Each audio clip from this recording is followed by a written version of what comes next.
కథాస్రవంతి నిరంతర కథాప్రసార వాహిని కథల భాండాగారం కథాస్రవంతిని ఆదరిస్తున్న అభిమాన శ్రోతలకు నమస్కారం. ఈనాటి కథకు స్వాగతం. ఈరోజు మీరు వినబోయే కథ తెలంగాణ సారస్వత పరిషత్ బాలల కథల పోటీలో బహుమతి పొందిన కథ కాగితాల వాన. రచన శ్రీ జీవి శ్రీనివాస్. వినిపిస్తున్నది పప్పు భోగారావు. విజయనగరం జిల్లా రచయితల సంఘం అధ్యక్షులు శ్రీ జీవి శ్రీనివాస్ గారి నివాసం విజయనగరం. చేస్తున్నది ఒక ట్రాక్టర్ డీలర్షిప్లో జనరల్ మేనేజర్ ఉద్యోగం. చదువుకున్నది బీకాం, ఎంబీఏ, ఎంఏ తెలుగు. చదువుతున్నది జీవితాన్ని. తిలక్ కవితలు, కథలు అత్యంత ఇష్టం. రాయడం కన్నా చదవడమే ఇష్టం.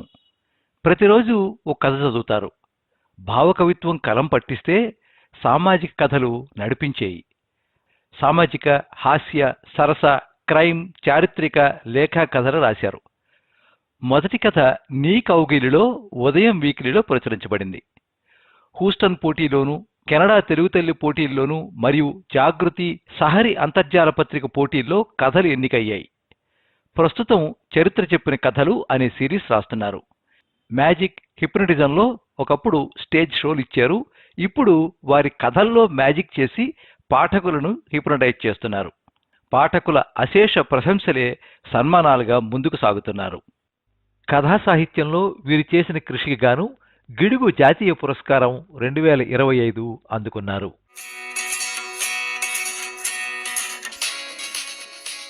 మెల్లగా టూ వీలర్పై వెళ్తున్న నాకు ఏదో కోలాహలం తాకింది.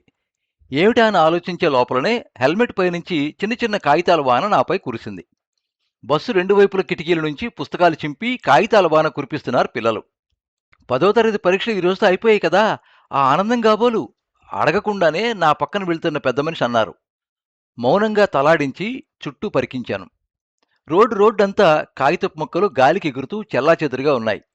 ఆ మినీ కార్పొరేట్ పాఠశాల పక్క వీధిలోనే ఉంది. బస్సు అప్పుడే పాఠశాల ఆవరణలో ఆగింది. పిల్లల కేకలతో, నవ్వులతో హోరెత్తిపోతోంది ప్రాంగణం అంతా. పిల్లలతో పాటు తోడుగా వెళ్లిన ఉపాధ్యాయుడు ముందు దిగారు. వెనుక పిల్లలు దిగుతున్నారు. నేను వెళ్ళి, ఒక్క 2 నిమిషాలు మీ అందరితో మాట్లాడవచ్చా? నా ప్రశ్న విననట్లుగా పిల్లలందరూ లోపలికి వెళ్ళిపోబోతున్నారు. ఈసారి గట్టిగా అరిచాను, మీతో మాట్లాడాలి, ఆగండి. పెద్దగా వినిపించిన నా అరుపుకు ఒక్కసారిగా అంతా నిశ్శబ్దం అయ్యారు. నా గొంతు తీవ్రతకు పాఠశాల నుంచి ప్రధానోపాధ్యాయులు కూడా వచ్చారు. నన్ను చూస్తూనే, మీరా గురువుగారు, ఏమైంది? ఏదైనా సమస్య? రండి, నా గదిలో కూర్చుని మాట్లాడుకుందాం అన్నారు. పిల్లలందరూ అసహనంగా వరుసలో నిలబడ్డారు. ఒక పక్కగా పాఠశాల బోధనా సిబ్బంది, మిగిలిన వాళ్ళు ఉన్నారు. అంతా నా ముఖంలోనికి చూస్తున్నారు. మీరందరూ బాగా పరీక్షలు రాసి ఉంటారని ఆశిస్తున్నాను, నిజమే కదా? నవ్వుతూ పిల్లల్ని ప్రశ్నించాను. ఎస్ సార్, ఒక్కసారిగా కోరస్ బదులిచ్చారు. పరీక్షలు రాసి ఇంటికి ఎంతో వేగంగా వెళ్లాలని మీ ఆతృత నాకు తెలియంది కాదు, కానీ మీతో ఒక విషయం మాట్లాడాలనే వచ్చాను. అక్కడున్న అందరూ ప్రశ్నార్థకంగా ముఖాలు చూసుకోవడం గమనిస్తూ, మీరు బస్సులో వస్తూ పుస్తకాలు చింపుతూ కాగితపు ముక్కలను ఎగురవేశారు కదా? అయ్యో, మీ మీద పడ్డాయా గురువుగారు? ఏమనుకోకండి. పరీక్షలైపోయి అన్న సంతోషంతో పిల్లలు అలా చేయటం ప్రతి ఏటా సర్వసాధారణమే కదా సార్, తెచ్చిపెట్టుకుని వినయంతో చెప్పారు ప్రధానోపాధ్యాయులు. ఒకప్పుడు పుస్తకానికి పొరపాటున కాలు తగిలితే కళ్ళకద్దుకునేవారు పిల్లలు. కారణం, పుస్తకం దైవస్వరూపమనే భావనను ఇంట్లో పెద్దలు, బడిలో ఉపాధ్యాయులు గట్టిగా కలిగించడం వలన. భక్తి, భయంతో అయినా పుస్తకాన్ని గౌరవిస్తారనే సహేతుకమైన కారణం దాని వెనుక ఉంది. కానీ నేడు అదే పుస్తకాన్ని చింపి ముక్కలు చేసి వీధుల్లోనికి ఎగరవేస్తున్నారు. కారణం ఏమై ఉంటుంది? అదో ఫన్ సార్, పిల్లల ఆనందం. దానిని ఇంత ఇష్యూ చేస్తున్నారేంటి? సిబ్బందిలో ఎవరో అన్నారు. ఇది ఫన్ కాదు. ఆ చింపివేత మీకు సరదాగా కనిపించవచ్చు, కానీ దాని వెనుక దాక్కున్న అసంతృప్తి, కోపం, అసహనం నాకు కనిపిస్తున్నాయి.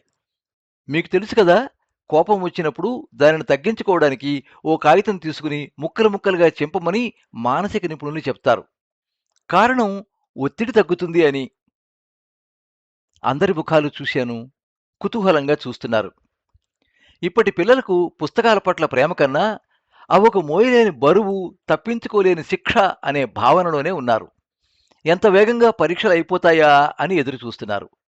పరీక్షలు అవగానే పుస్తకాలు చింపడం ద్వారా తమలోని ఒత్తిడిని తగ్గించుకోవడం వారికి తెలియకుండానే చేస్తున్నారు.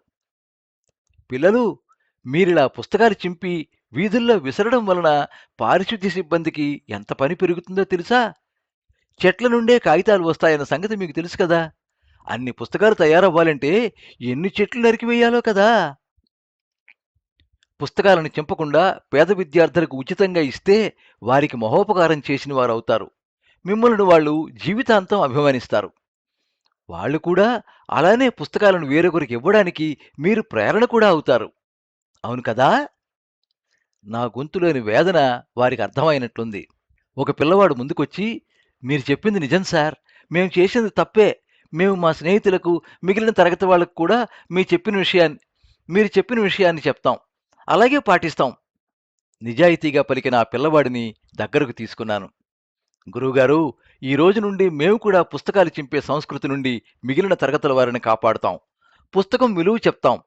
పాత పుస్తకాలు సేకరించి పుస్తక నిధి ఏర్పాటు చేస్తాం. ఉపాధ్యాయులు అంటే జీవితాంతం బోధకులే అనేది నేను ఈరోజు నేర్చుకున్నాను గురువుగారు. నా చేతులు పట్టుకుని పశ్చాత్తాపంతో చెప్తున్న ప్రధానోపాధ్యాయుల భుజం తడుతూ నా బండి దగ్గరికి నడిచాను ఆత్మసంతృప్తితో.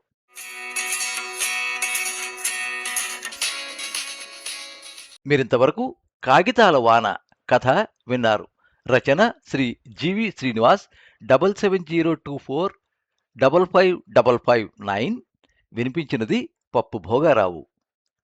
ఈ కథనం మీకు నచ్చినట్లయితే ఈ వీడియోని లైక్ చేయండి, మీ మిత్రులకు షేర్ చేయండి, మీ అభిప్రాయాన్ని కామెంట్స్లో తెలియజేయండి.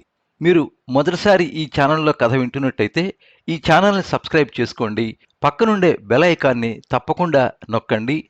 ఈ ఛానల్ ద్వారా వినిపించే కథలు, కబుర్లు, వ్యాసాలు అన్నీ ఎప్పటికప్పుడు మీకు అందజేయబడతాయి.